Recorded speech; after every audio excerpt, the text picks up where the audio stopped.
So now you're set up, you understand how often to post, what to post, and you're ready to create a bunch of content. That can be a big task.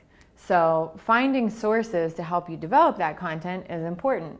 Now, having an Instagram account is very helpful because that's going to give you actual photos from whatever your job may be. If you're a clothing company, you can use an Instagram account to shoot pics within your store and use that to put out across your different profiles.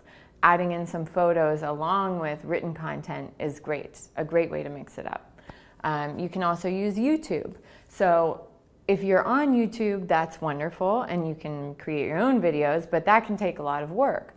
So if you want to post videos now and then, maybe once a week or twice a week, what you can do is create your YouTube account and go subscribe to other channels. So interesting channels or funny channels, channels that provide good content, and you want them to be, if you're looking for informative videos, you want it to be a good reputable source.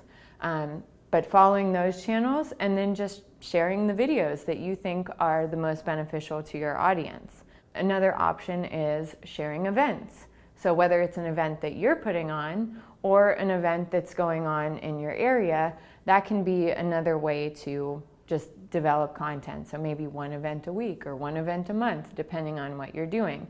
Another nice thing about sharing an event, if it's not an event that you're putting on, when you're sharing it on Twitter, you're sharing it on Facebook, you can tag that business or that location in the post, and they're going to see that they were tagged. They might share it on their own outlet, giving you more exposure, and it starts to develop a relationship with other people or businesses in your community. Another really easy one that I like, and it's kind of a go-to for us for just about any industry, is quotes.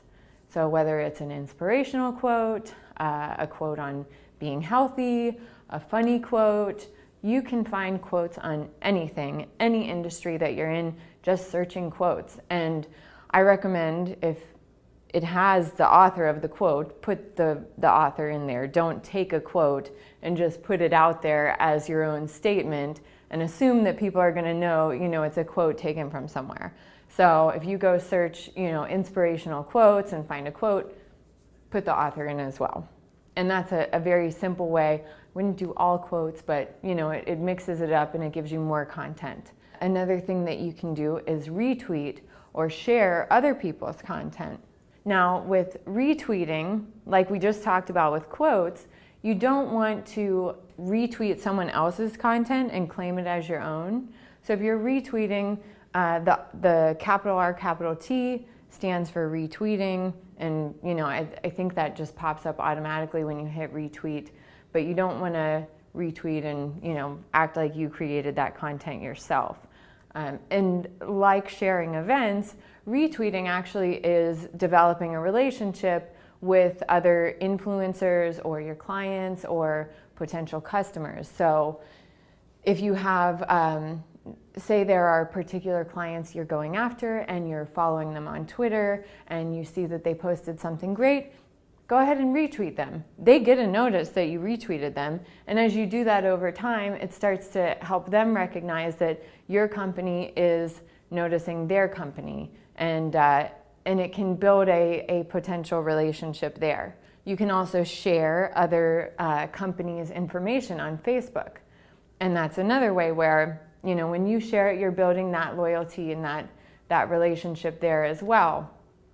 And if you do it for your clients or your customers, they can really appreciate that you're putting your business out there to share their content. And that's a very solid way to develop that online relationship into more of an offline relationship. Another one that's an absolute go-to, regardless of the industry, is choose the publications that put out information within your field that you think would be valuable to your clients or customers. So if you're an attorney, then it needs to be more of a reputable source, or a doctor. Then if you're say you're in marketing, or say you're in clothing, you can be more casual about the sources that you're quoting.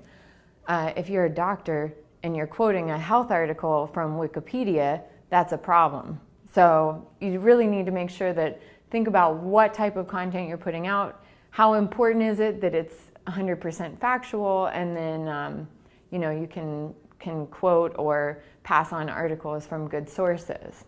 And a way to do this so that it's just coming to you and you're not really even searching that much is signing up for different publications online, whether it's a blog or a newsletter, whatever it may be.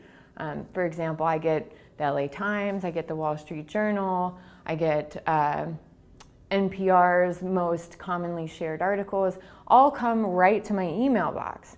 So I don't have to go out looking for them. They're coming to me, and when I find an article that I think is interesting, I have a folder within my email box where I save content. It's called content. And if I find something I like, I stick it in there. I don't even have to think about it. I don't have to do anything right now with it. When later I'm ready to go ahead and build content, all I have to do is open up that folder and I can just go right through all these publications that I've signed up for and pick the things that I want to share. And as I mentioned earlier, it's also important to check out the competition. Some of them are going to be doing it really well, and some of them are going to be doing it really poorly. So when you log in and see that one of your competitors has no comments, has no likes, maybe they have 1 or 2 likes on their posts and they're posting all the time, look at what they're doing and don't do it. Then check out competition who's having success and take a look at how often are they posting, what time of day are they posting, what type of content are they posting, do they post at the same time every day, are they posting similar stuff all the time, humorous stuff, informative stuff. Take a look at what's getting shared, what's getting commented on, and then start to follow that model in what content you're creating. So those are a few ways that you can work on developing a lot of really great content without too much effort.